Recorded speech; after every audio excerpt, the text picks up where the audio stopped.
La Haute-Normandie est une région très sensible aux phénomènes de ruissellement et d'érosion. Ceci est dû à plusieurs facteurs. La topographie du terrain et des parcelles agricoles, la nature du sol et l'importante pluviométrie à des périodes où les sols cultivés ne sont peu ou pas couverts. La première conséquence du ruissellement est la formation d'importantes ravines dans les champs qui contraint leur exploitation. D'autre part, ces phénomènes sont à l'origine d'inondations de communes et de coulées de boue dévastatrices. Pour lutter contre ces problèmes, il existe un ensemble de solutions complémentaires à mettre en place sur le territoire. On pense tout d'abord aux bassins de rétention pour stocker d'importants volumes d'eau quand cela est nécessaire. Pour les problèmes de ruissellement et d'érosion localisés à la parcelle, on utilise généralement les aménagements d'hydraulique douce tels que les haies ou les fascines. Lorsque ces phénomènes d'érosion sont trop récurrents sur une parcelle, la meilleure solution reste l'implantation d'herbes sur la zone sensible. Cet aménagement permet à la fois de lutter contre l'arrachement des particules de terre et de favoriser la sédimentation et l'infiltration. J'avais régulièrement, lors d'hivers pluvieux, des ravines qui se créaient, ou lors d'orages assez importants, des ravines qui se créaient dans la parcelle et puis qui coupaient en biais mes sens de semis. Surtout beaucoup de terre sur la route, de la voie communale qui est juste en dessous de la parcelle. Quand il y avait des ravines qui se créaient, et surtout beaucoup de difficultés lors des passages de pulvérisateurs ou d'engrais. Parfois j'ai été obligé de détourner la ravine justement parce qu'elle était trop profonde. J'avais des problèmes d'érosion assez importants avec la formation d'une ravine en bas d'une parcelle de 7 hectares. Puisqu'il y a en amont de cette parcelle environ 50 hectares de culture qui, l'hiver, à l'occasion d'orages ou de pluies très importantes, provoquait donc une ravine qui pouvait mesurer jusqu'à 1 mètre de profondeur et jusqu'à 40-60 cm de largeur. J'avais le franchissement de 2 ravines très importantes, dont une quasiment de 80 cm. Les principaux problèmes sont venus lors des traitements phytosanitaires et des épandages d'engrais. Il fallait franchir les ravines avec le tracteur, le pulvérisateur, donc des problèmes de casse. Et les conséquences étaient un amas de boue sur une surface d'environ un demi-hectare. Ça avait une conséquence sur la route parce que lors de fortes pluies, la terre qui partait de la parcelle se déversait sur la route et donc on était obligé de gratter la route à chaque gros orage.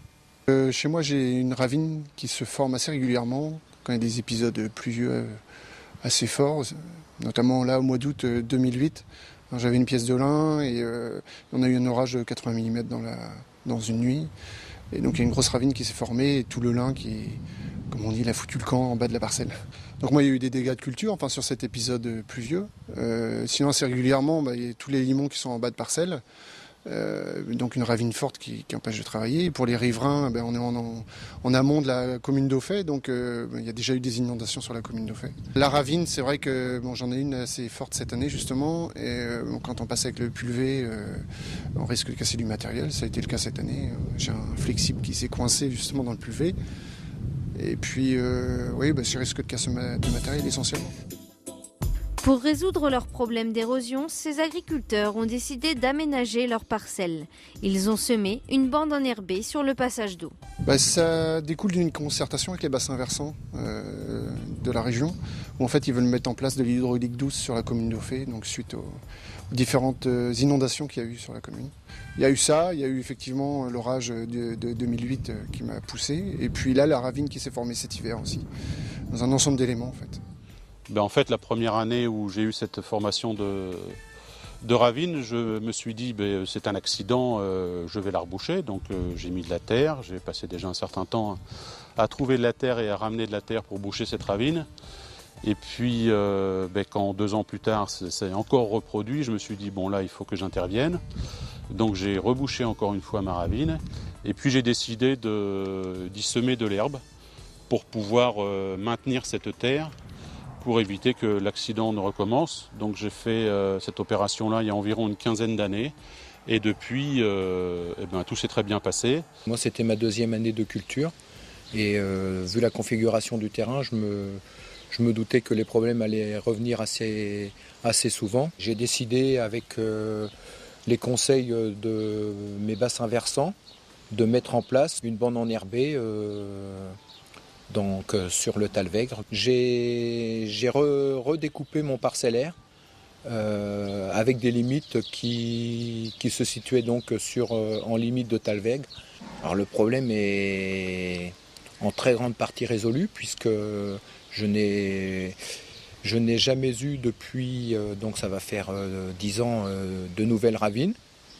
J'ai une douzaine de bandes enherbées sur diverses parcelles. Les bandes enherbées sont placées au passage d'eau et aux endroits où l'eau stagne quand elle est trop importante. Les conséquences depuis l'implantation de cette bande enherbée sont multiples. Une des conséquences, c'est qu'aujourd'hui, je peux traverser cette bande enherbée à la même vitesse de travail que lorsqu'elle n'était pas présente. Alors que lorsque vous avez une ravine, il n'y a pas à tortiller, il faut ralentir ou on casse. Ensuite, quelque part, pourquoi aller patauger, semer de l'engrais ou semer des graines dans de la boue?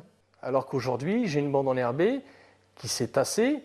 Même si j'ai 20 cm d'eau dedans, je peux la traverser sans souci. On a créé un fossé diffuseur en amont de la parcelle, avec une bande enherbée juste en dessous. Et puis dans le bas de la parcelle, on a recréé une bande enherbée également. Et on a fait une cunette pour éviter que l'eau coule directement sur la route et que les limons se déposent bien sur la bande enherbée. Je n'ai observé que des conséquences positives. J'ai pratiquement plus de ravines qui se créent dans la parcelle.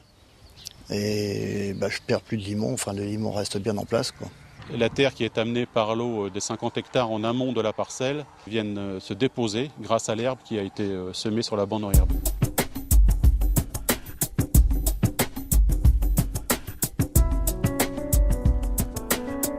Au point de départ, quand j'ai semé cette bande enherbée, je me suis dit bon, ça va être relativement contraignant quand même pour les opérations du travail du sol. Et puis finalement, tout se passe, on va dire, correctement. Mais je gère en termes de préparation de sol, disons que je laboure toujours, mais je ne fais plus de fourrière le long de la bande enherbée. Il n'y a pas de raie le long de la bande enherbée. On arrête tout simplement la charrue, on lève la charrue juste avant d'arriver à la bande enherbée. Et ensuite, quand je fais ma préparation de sol, je passe le chisel plusieurs fois pour faire un peu de sans labour en bordure de bande enherbée. Pour la plantation, on effectue un labour, un billonnage, un tamisage et enfin la plantation de chaque côté, de part et d'autre de la bande enherbée. On arrive à la bande enherbée, on lève l'outil, on traverse la bande enherbée, on repose l'outil et ça repart. Donc en termes de traitement phytosanitaire, mon pulvérisateur qui a 9 ans est malgré tout équipé de coupures de tronçons. De ce fait, comme ma bande enherbée est légèrement en biais sur la parcelle, je coupe tous les tronçons au fur et à mesure que j'arrive sur la bande enherbée. Et une fois que j'ai fini de la traverser, je réouvre tous mes tronçons les uns après les autres.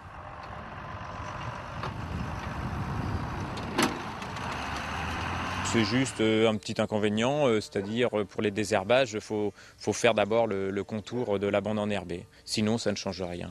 Concernant les épandages d'engrais et traitements, j'utilise la bande enherbée comme fourrière, donc qui est un gain de temps pour réaliser ces interventions. Depuis qu'on a implanté cette bande enherbée, en fait, on n'a rien fait de spécial dessus, sauf l'entretien traditionnel, broyage, fauchage. Alors, les bandes enherbées sont broyées 3 fois par an. Alors j'entretiens cette bande enherbée avec un passage de broyeur, 1 ou 2 passages de broyeur selon les années et selon l'époque à laquelle j'interviens pour faire ce broyage, sachant que j'interviens très tard en saison, après le 15 juillet.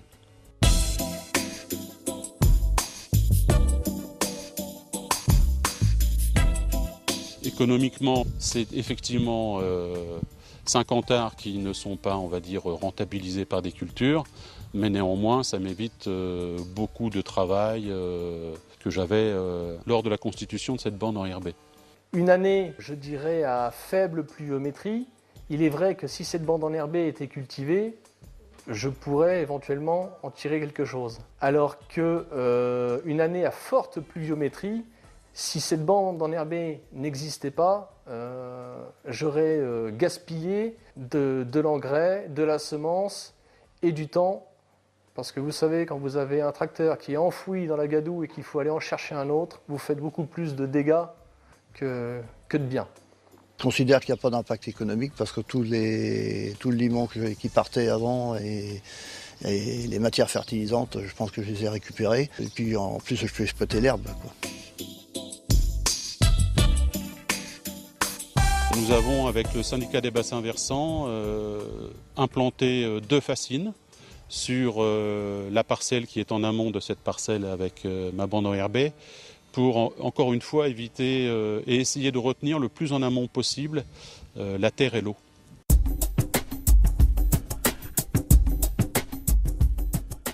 Avec le recul, en fait, je peux dire que je suis satisfait de cet aménagement parce que donc il n'y a plus de départ de terre et aussi vis-à-vis du voisinage, il n'y a plus de terre qui se dépose sur la route. Sur le plan synergétique, dire qu'elle a eu un bilan positif, je ne sais pas. La seule chose, c'est qu'il y a souvent présence de perdrix et de lièvre dessus. Et je pense que je le conseillerais à d'autres agriculteurs qui auraient le même souci que moi.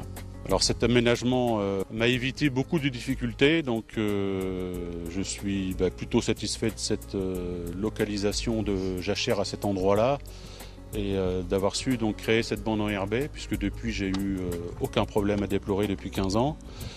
Ça me paraît essentiel de pouvoir garder sur ces terres l'eau et la terre et les produits phytosanitaires qui pourraient s'écouler. Il y a certainement sur des parcelles des bandes enherbées qui mériteraient d'être implantées. Effectivement, on peut au premier abord voir peut-être une perte financière, mais avec du recul, quand vous êtes enfoui jusqu'aux genoux, vous l'appréciez, la bande enherbée.